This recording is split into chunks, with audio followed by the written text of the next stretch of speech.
Peace. You're tuned into the Edible Activist Podcast. I am your host and favorite edible activist, Melissa L. Jones. On this show, we feed you empowering narratives and perspectives from the voices of emerging Black people and people of color in food and agriculture who are stewarding the land, healing communities, and advocating for food justice and economic power across the globe. Our rich contributions and stories exemplify the spirit of activism in their own edible way. Let's get started. Peace and welcome to the Edible Activists. I am your host, Melissa L. Jones, coming at you with another amazing episode. I am super excited because I have a dynamic guest in the building with me today. I'm going to introduce her. But just as a reminder, you can find all of our episodes on iTunes, Spotify, and also Google Podcasts. Be sure to follow us at Food Talks in Color on Instagram, Facebook, and Twitter. That is Food Talks, just the letter N, color. And make sure you tap in, keep up with these episodes and all the really amazing work that our edible activists are doing out in the field, literally. So without further ado, I want to introduce Jarren Hill-Lockridge, who is a Memphis, Tennessee native. Who came to DC about over 10 years ago. And she's been just doing a phenomenal job in cultivating community in where she likes to call the Great Ward 8 over in Southeast DC. Jarren has been working with residents in the local community to prioritize health, cultivating spaces of health and wellness so that the residents get what they need, access to the resources that they need to feed their families, to feed their minds and their bodies and their souls. And so I'm honored to be able to share space with Jarren and learn more about her journey and share with you all, what brought her from Memphis, Tennessee, to DC. I also have to plug that, I actually initially met Jarren via a conference. She was actually on a panel called Black to Nature. And I just vividly remember Jarren sitting in a hoop house, in DC, sharing all of her good wisdom. So I'm just actually glad that we've been able to make this happen in person. So Jarren, thank you so much for joining us. And we're just so looking forward to hearing more about your journey. Well, thank you for having me. I'm super honored to be here. Like I told you, I've been a fan of your work and what you've been doing for a minute. So to be able to share space and tell my story, thank you for the invitation. Absolutely. Well, we're all about the stories here. So let's start there. What is your story? So let's get into it. That's a loaded question, but what is that story? How we get here? How did we get here? You can hear from my twang, I'm a Southern belle, right? Yes. Originally from Memphis, Tennessee. Shout out Tennessee. I've been in D.C. for 14 years, landed on Valley Avenue over in Southeast with a 4-week-old baby on my hip. Ooh. Right, that baby is now a 14-year-old rising scholar at Archbishop Carroll. Okay, Carroll. Mm-hmm. Being recruited by FAMU. He got a package recently from FAMU. He plans on majoring in engineering. Yeah. Shout out. My cousin just graduated from FAMU. Engineering. Come on, okay, Black scholar. Okay. I love it. So he know he's going to an HBCU. Okay. He know he's going to an HBCU. So let me say my first time, full-time, all-time, no days off ever job is being a mother, right? Let's shout that out. I'm a mother. I have a 14-year-old and 2 beautiful twin girls who are about to be 5 this year. You busy. So yeah, those are my babies. And that's why I do everything that I do. Yeah. That's why I do everything that I do. In addition to being a mother, a lot of people know me for being the woman from the well, right? I built a 50,000 square foot urban oasis in the Great Ward 8. And as you mentioned, the Great Ward 8, right? People talk about our community as Austin, the last, the least, the forgotten, whatever. Nah. Put some respect on my name. Absolutely. Right? We see y'all east of the river. Ward 8. Recognizing that our greatest resource is our people, right? The people of Southeast, our resilience, our strength. I'm clear that I didn't just get here saying, oh, this is a good idea. I stand on the shoulders of giants. Some of the names you may know, the Marion Berrys of the world, the Wilhelmina Rolocks of the world, the James Bunds, the William Lockridges, the Mary Cuthberts, and also some of our living legends like Brenda Richardson and Absalom Jordan and Jackie Ward and, folks who've been doing this work for a long, long, long time. Way before I us. stand on their shoulders in the Great Ward 8. Ashe. And I'm just so excited to be able to continue their work and their legacy of doing what it is that we do. That's so awesome. That's so awesome. So, 14 years, 4-week baby on the hip, from Tennessee. Y'all know. What brought you to DC? What were you doing in Tennessee to say, you know what, I'm headed up north? And actually, even before that, what roots? Let's talk about your roots in Tennessee. So, native of Tennessee, right? And so, what was growing? What was growing in Tennessee? So let me what say was you this. cultivating in Tennessee? Born and raised in Memphis, Tennessee. The proud product of Janice and Terry Hill, who both come from proud families who own land in Mississippi. Say it. So let me say this. I got Mississippi blood in me. It's a song called Mississippi Woman, I was born in Mississippi. And that is that's strong roots right there. Strong roots. After my parents were born, they moved up to, the Great Migration. Everybody moved north. Yep. My folks went to Memphis, and that's kind of where they stopped. That's where they stopped. They stopped there. The rest of the cousins went up to St. Louis and Chicago, but we stopped. We stopped right there at the top of the Delta. We said we're gonna get out of Mississippi. We stopped right at the border, right there. And let me say, I'm from a part of Memphis called The Haven. Not T-H-A, D-A. It used to be White Haven. I've heard of White Haven. But it's black.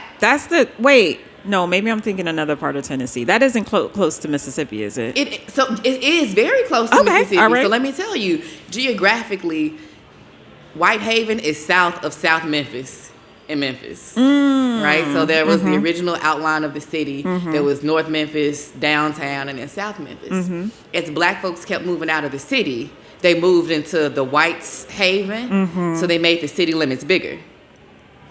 When I was in White Haven, we called it BHZ, Black Haven Zone. Because we were real clear. It's not White Haven. It's Black Haven. Very clear. It was very clear. It's not White Haven. It's Black Haven. Blickety black. The Haven. Yeah. So I'm from The Haven, south of South Memphis. Both of my parents, my mom's side and my dad's side, graduated from high schools in White Haven. Both of them spent the summers down south on their grandparents' land. So I've always been connected to the soil. Yeah. Always. My uncle and my grandfather actually dug a lake and stocked it with catfish, brim, and crappie. So I grew up fishing. Jarren, wait a minute. You said dug a lake. Yeah. But what you got me was brim. Because a lot of people don't know about, really technically called breams, if y'all want to look it up, but brims, okay? Brim. That's what we do, brim. Brim. Because that's all we eat in Mississippi. My family are fishers. Oh my God. Okay. Carry on. I got to catfish. You. I'm a catfish kind of girl, okay? I love me some good catfish. I got up here, they was like, I was like, where the catfish? Where the catfish? It's just my thing. Ooh, you tugged at my heartstrings when you said brim, because people don't know about brims unless you're from the South. Like I said, I'm a Southern belle. I'm a Southern belle. I'm a real Southern girl. I like to have my shoes off. I like to walk around barefoot. I really, really do. It's my thing. Oh my goodness. So they dug a lake and they stocked it with fish? They stocked it with fish. Yep, they did. And I think for Thanksgiving, we go camping on that. So let me also say this. I recognize that we have land, right? So not a lot of people still have their grandfather's land, right? That man had 100 acres. Now we might have about 10. Wow. Right? And that's not a story that's uncommon. That story is very common. Yeah. Right? Is it through a combination of eminent domain? Selling it. Like selling. I'm about to say big selling is a big selling parcels, it. Selling parcels and parcels and parcels. Yeah.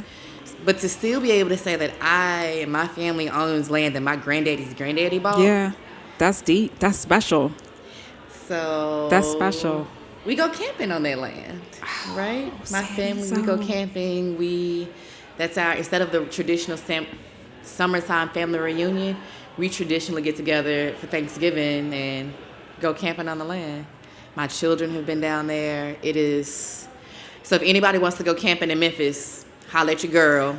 Well, I have had conversations on this show before about going camping, and I like to keep it real with folks. Like I'm inching there. I'm inching there. I'm inching there. I'm inching there. Listen, I'm not all the way there yet though, but like I'd be interested. I just need a really strong and sturdy tent. See, we can take with no cracks. Steps. We can take some baby steps. For my son's 14th birthday, we actually pitched tents in the backyard.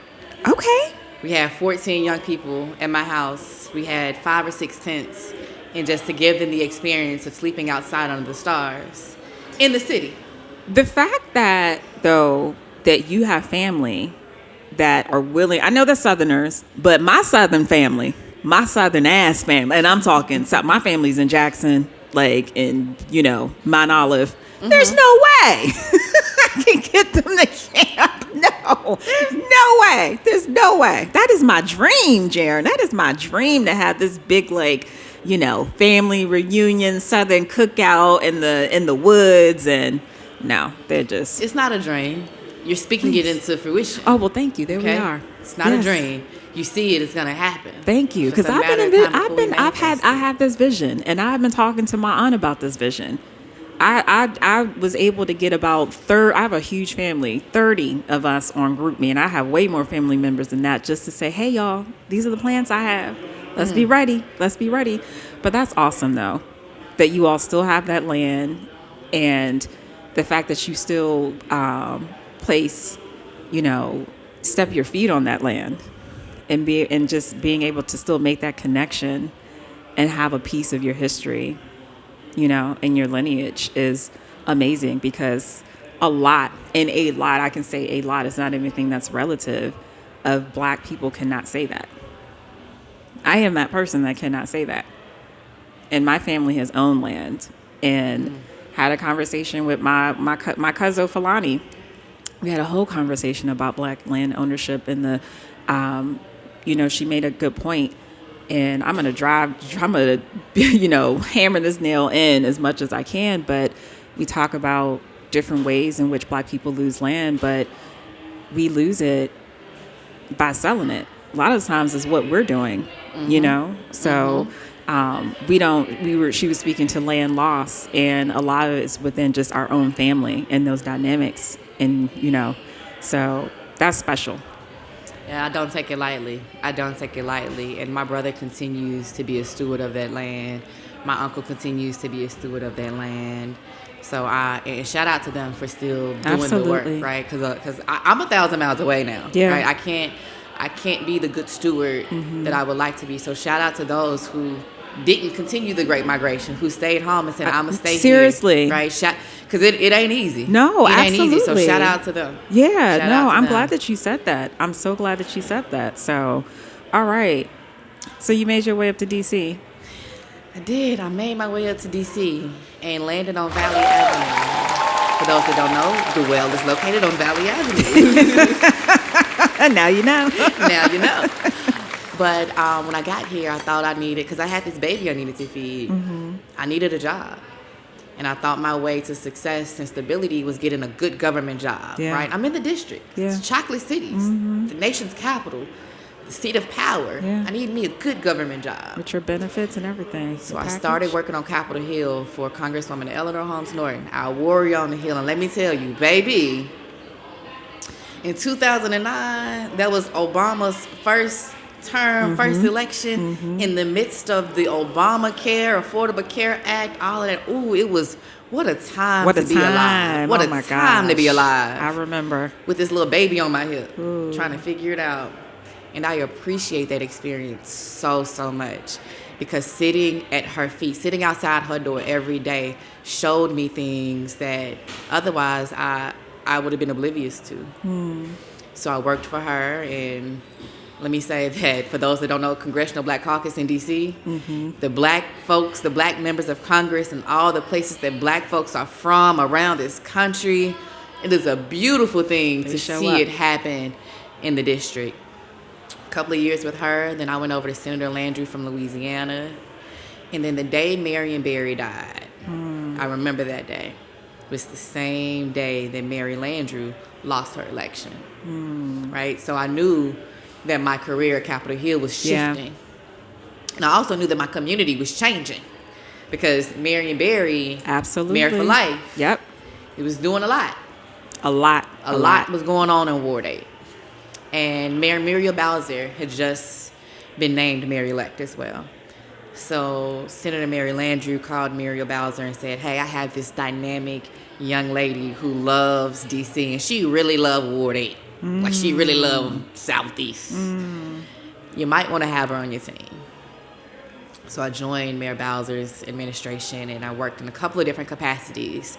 I worked in her Office of Communications with LaToya Foster. Shout out to her. Shout out LaToya. Doing amazing work over at Entertain DC. I worked for Parks and Rec. Working for Parks and Rec, it was my job to make sure we were having fun. But I noticed that the resources didn't go over to Ward 8 the same way that they would go like to Chevy Chase or to DuPont. After my time in Parks and Rec, I worked for the Deputy Mayor for Greater Economic Opportunity. Then I worked for the Office of Neighborhood Safety and Engagement. You know, I did a whole stint. You did a whole stint, I did a whole government tour. Then I got pregnant with them twins. Ooh. And instead of trying to bring resources to everybody else, I said, what does it mean to bring resources to myself first? Right? And so when people ask, like, why did you do this? What was the change? Don't get me wrong with my son. I love him. Trying to be super mom. We was balling in that Mustang. But baby, when them twins came along, them little black girls in Southeast, you know, the black maternal mortality rate in D.C. And the reality, I almost died within the first year of having them. Wow. I said, I don't want them to see this and think that this is the standard. Right. I always knew I would be a mama. And I damn near died being a mama. But if my daughters choose to never be anybody's mother, that's okay. I always dreamed of being a wife. If my daughters choose to have a wife instead, that's okay. Right. If my daughters choose to never be anybody's anything, absolutely, that's okay. So this is an effort for me to be okay with not being anybody's anything outside of who I want to be for myself. And showing my daughters that you don't have to be what other people expect you to be. You don't have to always produce. Yeah. You can just be your beautiful black self, and that isn't enough. That's it. Even with them being twins, they're always compared. They said I'm the mean one. Or they said, baby, there is no mean one. I'm the mean one. If there has to be a mean one, it's your mama. Come to me. Bring me that energy. Don't label my daughters like that. So it's really an effort to try to shed the labels that other people have put on me as being an example for my daughters. Because I don't want them to grow up with the same expectation, the same standards that I had. Oh, my goodness. Jarren about to have me over here, a whole water bag, okay? An entire water bag. I was reading an article, and you mentioned this just a few moments ago, that, and if I trip up on my words, help me out, sis, okay? But in talking about, you know, speaking to the resources, like, human resources and people being the greatest, like human resources in community. And I just feel like there are, especially in, and I don't want to say especially, but I also want to talk about the dynamics in Ward 8. And, you know, for some folks who may not be familiar with the DC landscape, a lot of the activism work and community work that you have done and that others have been doing in Ward 8 for a very long time, but really investing in the people being the greatest investment. Because we look to, you know, other things, and, you know, we're in DC. We'll pop up a building in a minute, right? big construction, or we'll create a dog park in a whole second. But when it comes to people and that investment, what is it that you're seeing that is still needed in your community to make a deeper investment in people so that they get the resources that they need? Most importantly, feel like they're in a community, in a place, in a ward that's thriving. So that they can thrive. Excellent question. I think back to the Friends of Oxen Run. The Friends of Oxen Run, Marion Barry told Absalom Jordan 30 years ago, preserve Ward 8's parks and green space for future generations. And that's what he's been doing, unpaid, for 30 years. One of my first assignments when I got on the team to build the well was to be a conduit for resources to be transferred. Let me be clear. Be a conduit for resources to be transferred into the community. Very clear. So I said, okay, what are we doing? What's the landscape? There was a funder who wanted to provide funding to a certain type of work. I said, but there's already, and they said, well, Jarren, can you do the work? I said, I could, but there's already somebody doing the work. Why would I'm not going to reinvent the wheel. Give the money to the people who are already doing the work. Right. That's it. That's it. Give the money to the people who are already doing the work. If there are people who are doing the work for free, pay them. Pay them. Simple math. Pay them. Like, it's simple. It's real simple. If you give money to the people who've already been doing whatever it is that they've been being paid to do, they're probably only doing it for a paycheck. But if you give money to the people who are doing the work for free, baby, what they're going to produce is something amazing and phenomenal. Absolutely. I know this to be true because I did a bit of a social experiment. The well cost $2 million to build, and I paid black men every chance I got. Wow. The same way that it was presented to me, if you had a blank check and a blank canvas, what would you do? It wasn't a blank check and it wasn't a blank canvas because let's just be real. Right. It really wasn't that. But we gave Khalik, the artist, a check and a canvas and said, do what you do. And if you've seen the art around the well, it is phenomenal. Because when you give black men the space and opportunity, that's what they do. Kenneth Bridges, the farm facilitator at the well, gave him land, space, and said, whatever you need to grow here, I'm going to help you get it. He didn't have a blank check and a blank canvas, but he had a blank landscape and all the seeds he needed, the things that he's produced at the well. Absolutely phenomenal. Ronnie Webb in the green scheme. Give that man an outdoor classroom, and he has not just Code Green, but also the Ward 8 Water Watchers to talk about the food and the water, right? So I think I'm onto something here, right? When you give people space to dream and the resources to actually support that dream without the limitations, what they produce is phenomenal. Wow. Phenomenal. Speak on it. Let's talk about what you've built at the well. Because you have done an amazing job. I haven't been, but I see you still. And so I have just been in awe of what you've been cultivating and who you've been partnering with and the work that you've done to bring awareness to that space. But to also, again, like you said, serve as a conduit to draw people in.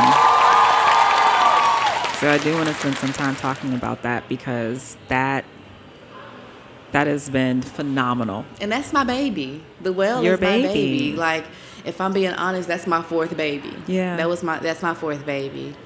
And although you haven't been, let me extend an invitation to you. Please, thank you. And to everybody listening. The Sisterhood Supper that I am one to host. It happens Juneteenth weekend. And it's a celebration of black women who have been doing the work to feed us, right? To feed ourselves, our mamas, our nanas, the aunties. And it's a beautiful thing that happens. This is our third year hosting it at the well, and it may be the most intentional and deliberate event and activity that happens. Now, everything happens with deliberate and intention, but that's one of the things that really kicked off this. I don't even know really what this fractal impact of like being within and just seeing it grow bigger. The first year that it happened, when Tambra said, I need help and support doing this, I said, I got land and space, and I don't have money, but I have land and space. So we can host it here and we can build the thing. We did the Sisterhood Supper and blessed the land before construction happened. Ooh.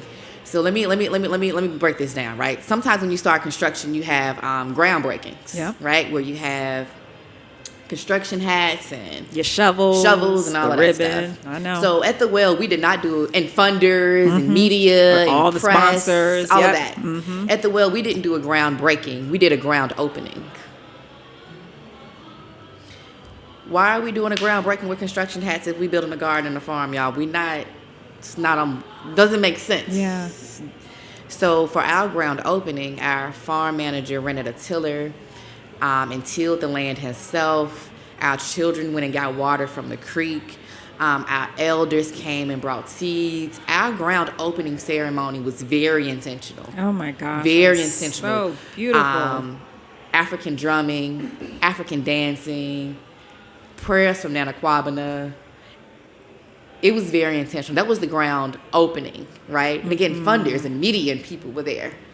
But before all these other people came into the space, I had to make sure that we were in the space. So the Sisterhood Supper happened the weekend before the ground opening, so that the women of the community could come together and bless the space the way that we needed to. We had an altar. We saged. It was amazing and phenomenal. That was the first year in 2021. Construction happened at the well. They said it was going to take about, 9 to 10 months. I told them it has to be done by Juneteenth next year, because next year the event's going to come back. The Sisterhood Supper is coming back. So the construction has to be done by then. And love the Sisterhood Supper, but we can't have that be the first event of the year. We gotta have our ground opening before.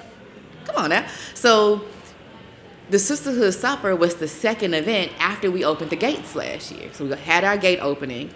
Then the Sisterhood Supper was the second event that we did to, again, bless the space, set the tone for what the season was going to be. And I'm glad that we did.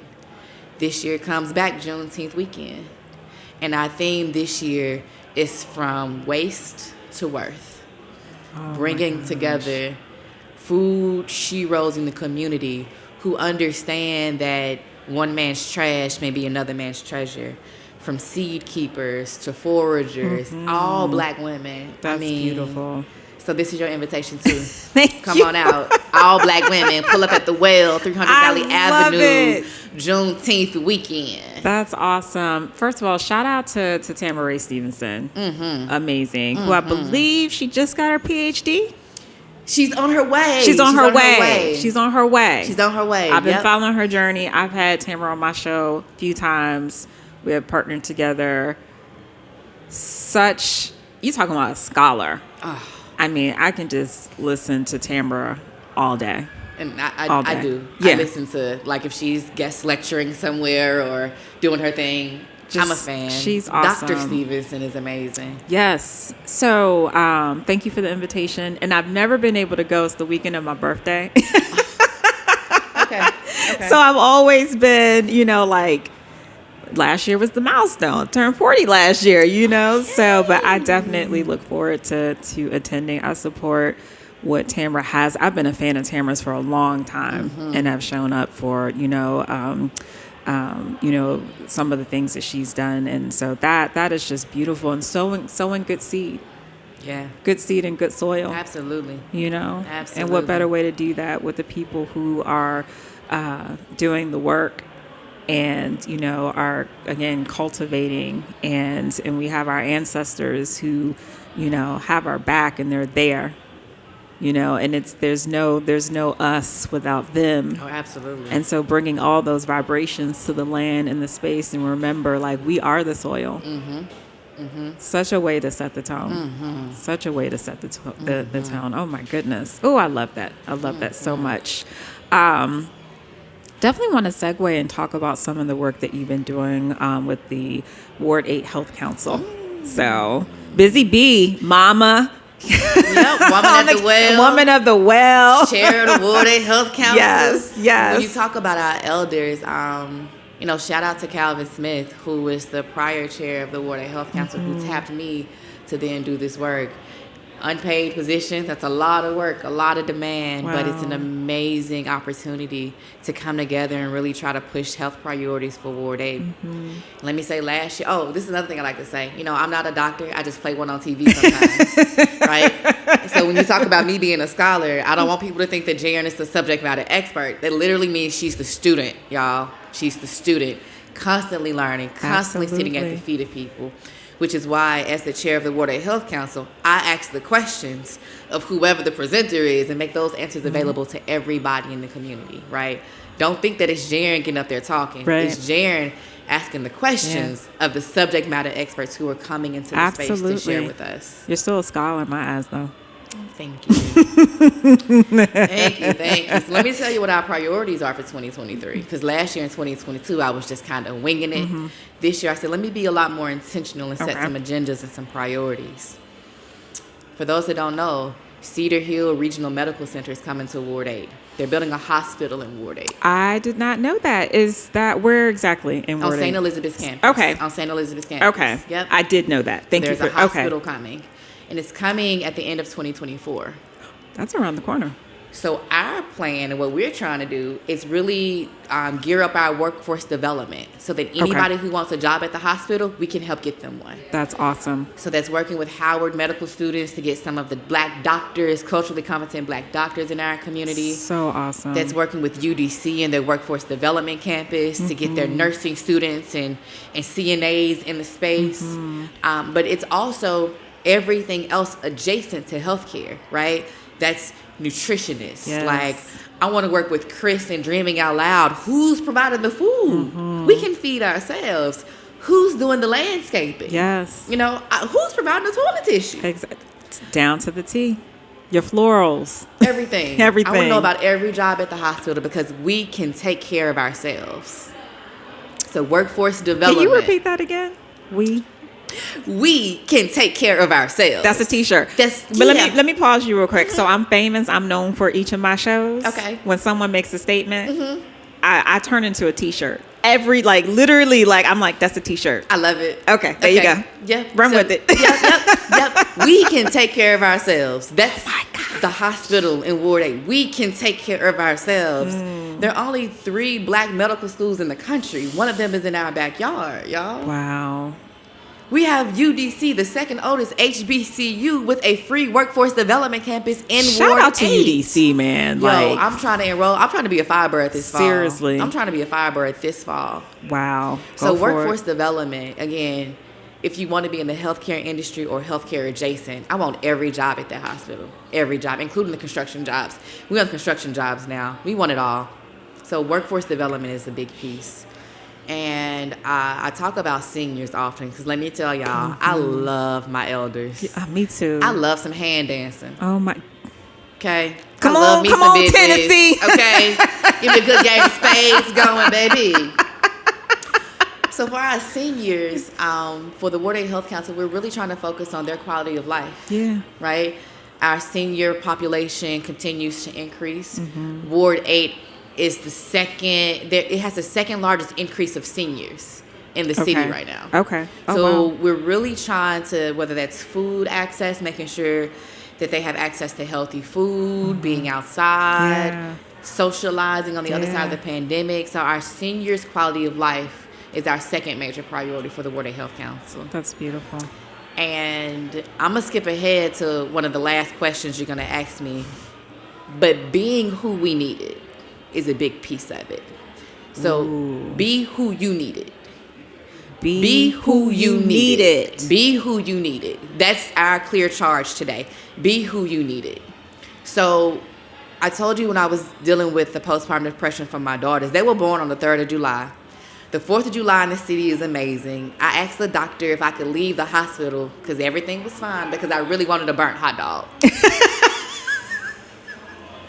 Jarren, I wasn't I mean, I had been pregnant for a long time and you couldn't have hot dogs while you're pregnant. So I was like, bet. It's the 4th of July on the South Side. Everything cool, doctor? As a former meat eater, though, I get you. If it ain't burnt, I don't want it. Yeah, can I go home? I'm trying to get a burnt hot dog. But look, my good mama had came up from Tennessee, and me being who I was like, I'm gonna surprise my mama. She not gonna be ready for me when I come home. I'm just gonna go home and just not tell her I'm coming. I go through my mother was, nesting, cleaning up, preparing for me and the twins to come home. I walk through the door. She was shocked, so shocked that she had a heart attack on my bedroom floor. She's fine, but really, it really happened on the 4th of July. Oh my gosh. I had been home for an hour, still had on my wristband. I'm in the ambulance with my mother at the emergency room of UMC because I shocked her. Oh so y'all, gosh. Any woman listening to me, don't shock your mama. Don't. Call your mama and tell her you're on the way home from the hospital after you had a baby. Please. But I also say that had I known then what I know now, I would have done things very differently. I know that after you have a baby, you should not try to put a burnt hot dog in your body. You should probably have something that puts the potassium back in your body. Something that puts that shores up, put the nutrients back in your body that you lost. Maternal health care, particularly postpartum maternal health care in Ward 8, the best thing we can do for our babies is take care of their mamas. So our other priority, our last priority, and it's really personal for me, it's trying to be who I needed and also trying to build the system so that if my daughters choose to give birth in the District of Columbia, they don't have to deal with what I dealt with. So I'm trying to build a better maternal health care system so that by the time my babies get to that age, it's better than what I had. Absolutely. Right? So as the chair of the Ward 8 Health Council 2023, we got workforce development, senior quality of life, and maternal health care, particularly in the postpartum period, that 4th trimester. Wow. That's an agenda. And I heard you when you said, be who you needed.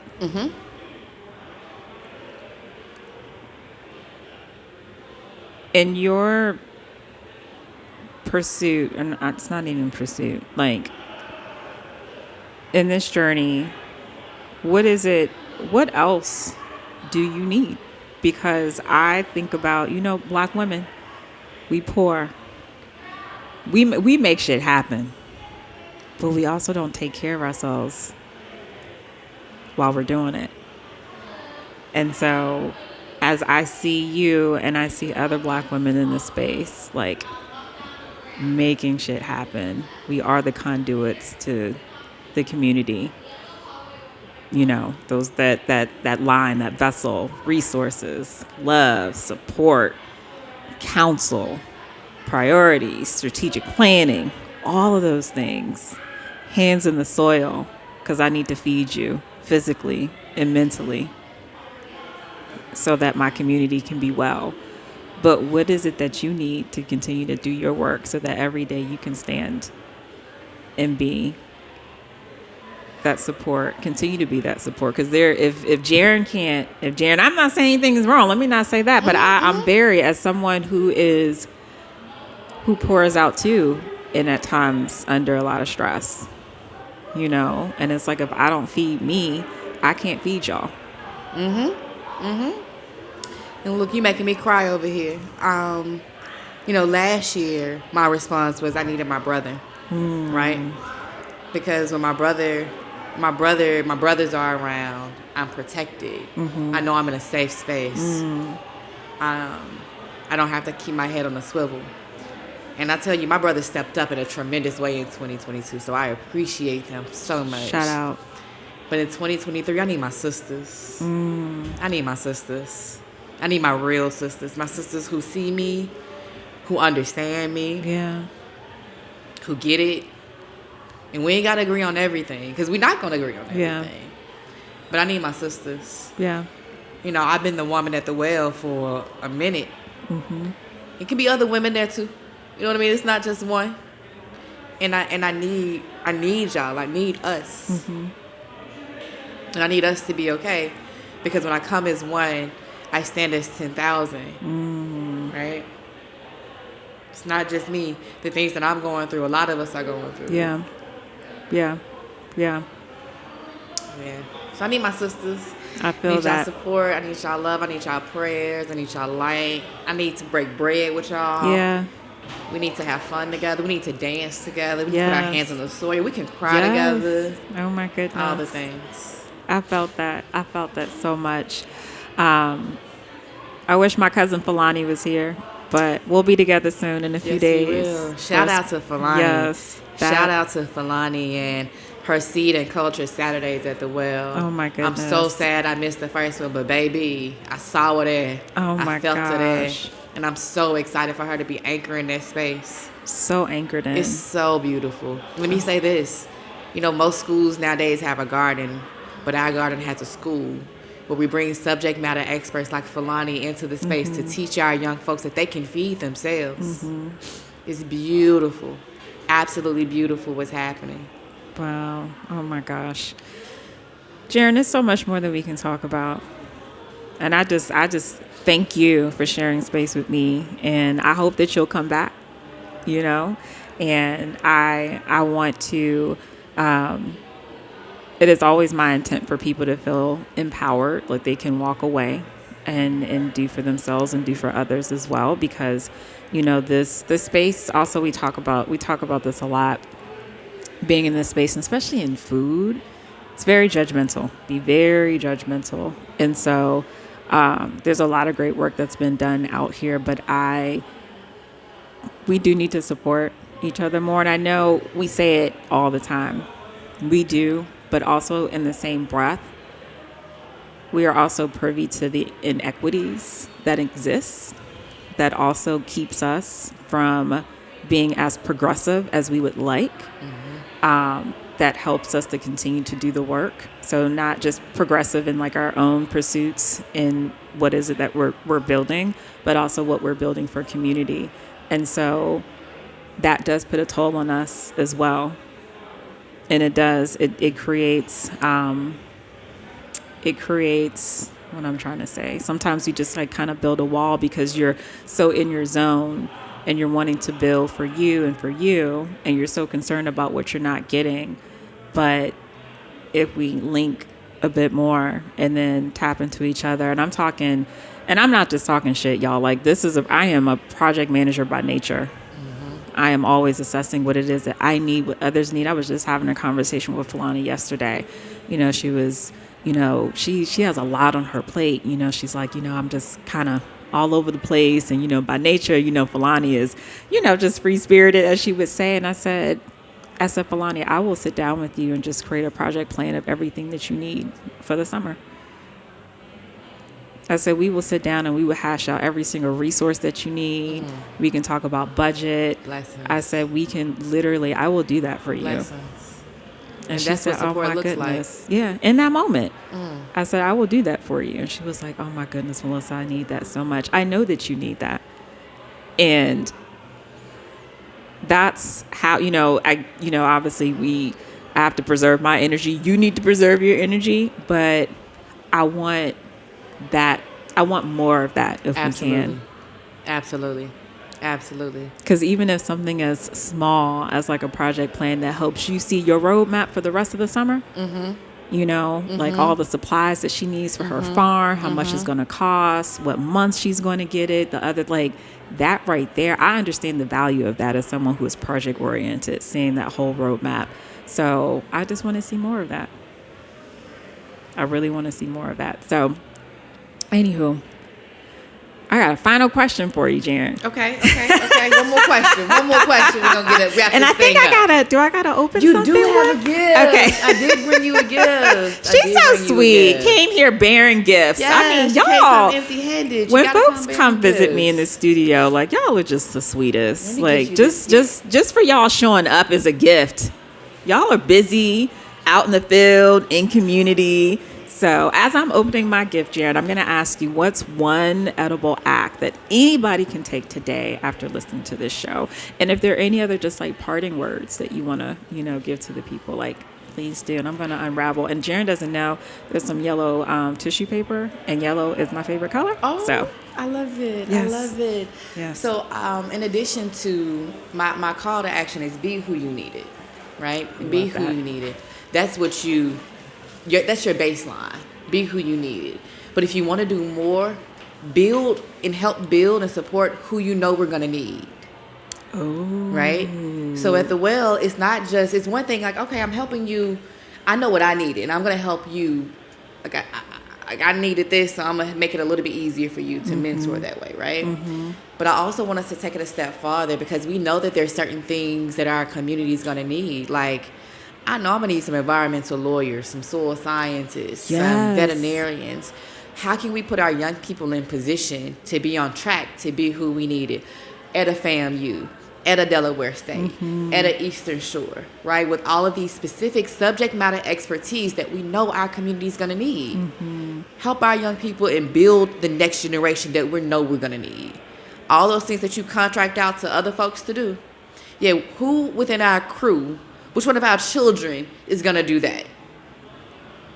Wow. So you have to be who you needed, but go a step farther and build who you know we're going to need. Look at the landscape and see what's going to happen in 20 years. Be proactive. Yes, because they are.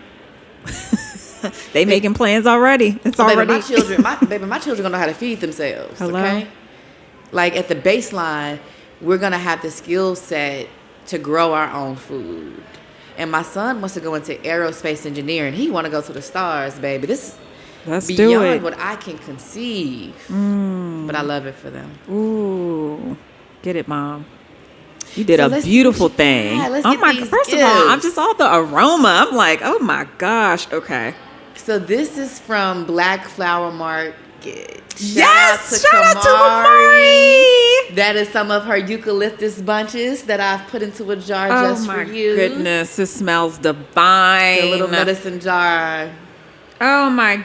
Shout out to Kamari and the work that she's doing Oh over my at Parks and Rec. gosh. At the Spice Sweden Black and Forth. Amazing at what she does. Thank you. And this is not a fresh bouquet of flowers, but a fresh bouquet of kale. Oh my freshly gosh. picked from the well today, courtzy of Kenneth Bridges. Oh my, y'all.